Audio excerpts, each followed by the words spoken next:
L'Odyssée, le meilleur péplum qui m'ait été donné de voir. Christopher Nolan oblige, hein, la réalisation est magnifique. Ça fait partie des films que, si vous pouvez aller le voir au cinéma. Alors le format IMAX malheureusement, par exemple en région parisienne, on a peut-être le Pâté d'Ivry et le Gaumont Disney Village qui proposent, sachant que c'est un format IMAX, qui est pas véritablement IMAX, donc particulier. Dans tous les cas, l'expérience cinématographique en vaut la peine. Par contre, sachez que le film est quand même long, donc il faut s'accrocher. Il ne faut pas aller le voir si vous êtes par exemple fatigué, ce qui était mon cas. Donc parfois c'était un peu compliqué. Mais autrement, très très bon film. Ça se raconte de manière plutôt théâtrale, je trouve, par acte. Et le casting est prestigieux. Mais ce qu'il faut savoir, c'est que on va parfois avoir des actrices, acteurs de grand renom, qui vont vraiment apparaître 2 3 minutes à tout casser. Donc c'est assez particulier, faut le savoir.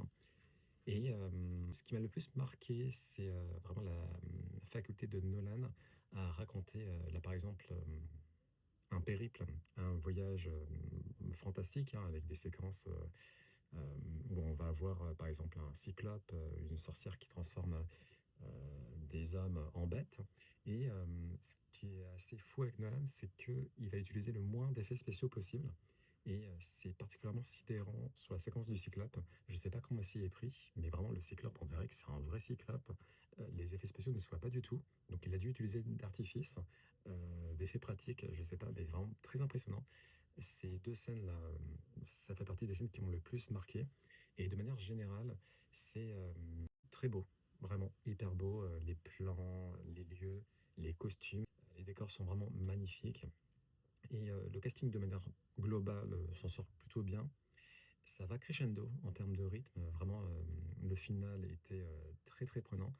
Alors après la patte Nolan, ce que j'apprécie moins, c'est le fait que même quand on va avoir de l'action avec des glaives et normalement de l'hémoglobine à profusion, il n'y a jamais d'effusion de sang dans un Nolan. Donc c'est assez perturbant, ça me sort un peu du film quand ça arrive. Mais bon, c'est sa patte, c'est comme ça. On ne peut pas chercher à comprendre.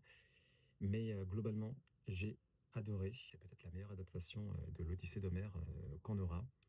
Je vous le recommande pour peu que voilà, vous ne soyez pas réfractaire aux films de longue durée. C'est vraiment beau, c'est du cinéma avec un grand C, et ça fait probablement partie des meilleurs Nolan qu'il m'était donné de voir.